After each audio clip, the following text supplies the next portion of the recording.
All right, in this video, I just want to do a real quick breakdown of the high bow and arrow swing and why I feel like it's so problematic on the beach. Now, keep in mind, this girl, when she came to me, she was new to the beach, but she had played a couple years indoor, but this was the swing she was taught indoor, and she was a middle indoor. She came to the beach and was really struggling on the beach. She's tall, she has long arms, okay? But the point I'm trying to make is the problems that you see in this video, regardless of her level of play, are across the board. And if you're an intermediate player, this is probably gonna apply to you dramatically. And all you need to do is video yourself and look for these same issues and you'll see what's happening, okay? So I wanna show you something. So first of all, how do you know it's a high bow and arrow? So when you jump and your hands go way above your head like this, okay? And your palm points out to the side, that's high bow and arrow, okay? So your elbows at the top of your head, right? Your hands way above your head. See how your elbows at the top of your head? That's high bow and arrow, okay? And this is the most commonly taught arm swing. And to me, it's the worst arm swing, but for some reason, it's the most commonly taught, okay? So I want you to see something, okay? So when she jumps, this is the high point of her hand on the way up, okay? Now she is a couple inches off the ground here, okay? Now watch what happens to her hand. Her hand from here got to go all the way down to there, okay? And then it has to go all the way back up to the ball, okay? So the crazy part is, look where she's hitting the ball, okay? That's where her hand was when she was just jumping, leaving the ground. And I want to show you something, okay? This is the top of her head at the top of her jump, right there. Okay, right here. Oh, sorry. Okay. And I want to show you something else. Okay, this is, let's see where her head is when she leaves the ground, okay? So she's jumping. Okay, so this is her tippy toes, okay? So when she's leaving the ground, her head is there. That's tippy toes, okay? Watch this. She goes up, her hand drops down. Look where she hits the ball. 2 inches off the ground. 3 inches off the ground at the most, right? This is her impact. Okay? And the reason it takes so long is because of this, okay? Her hand, I'm going to use yellow to show her hand. Her hand goes up like this, comes down and around, and then back up and hits the ball right there, okay? So let's go draw a circle where the ball is when you hit it, okay? At impact, this is where the ball is, okay? So look at that, right? Look at all that wasted movement in this arm swing. Hand goes up, way above her head, has to come down. That's well over that's like over a foot. Then it has to go back up, okay? Now, let's look at where her head reaches the top, okay? So her head reaches the top here. She should be hitting the ball here. Look where her hand is. It's still on the way down. And it still has to go down and then all the way up. What? It still has to go down, down, and it, right? So this is an exaggerated, version of a low bow and arrow, okay?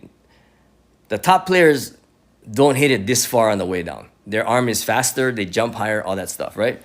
But if you're not a person who jumps high, you can see that this arm swing is never going to be effective because this girl jumps maybe 8 inches off the sand at this point, yeah?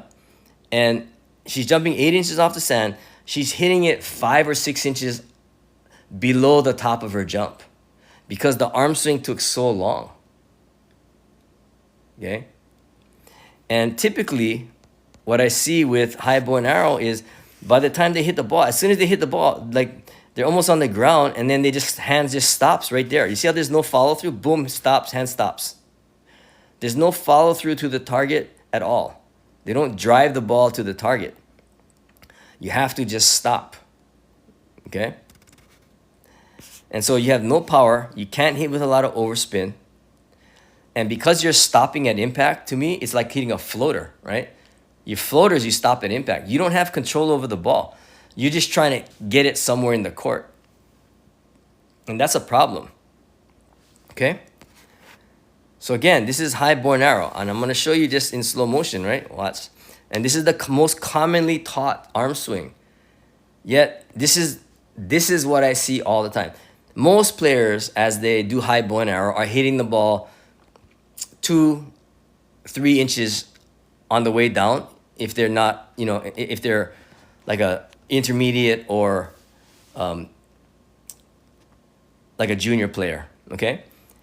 So watch this in slow motion and you'll see how it works. Watch. Okay, hands go way up over the head, comes down, goes way up, okay? So this is typical, okay? Now when you hit the ball on the way down, typically you hit flat, which no spin, no overspin. Typically you pull the ball down into the net a lot, or you hit out and flat a lot. Those are the symptoms. So if you're noticing that you're hitting the ball into the middle of the net, like you should never hit the ball into the middle of the net if you get a decent set. If you hit it at the tape, that's a small error. When you're hitting it in the middle of the net, yeah, your mechanics are way off. Way off. Yeah? And so this is why I don't like this arm swing. It's just, it takes too long. Most players hit the ball way on the way down when they use this arm swing. If you're an undersized player, it's very hard to hit the ball up from this arm swing unless the ball is behind you. The only way to use this arm swing if you're undersized is if you hit the ball behind you, because that's the only way you're going to hit the ball up. Okay? So there's so many negatives to this arm swing. I just don't understand why it's the most taught arm swing. But, I never played indoor, so I was never trained indoor.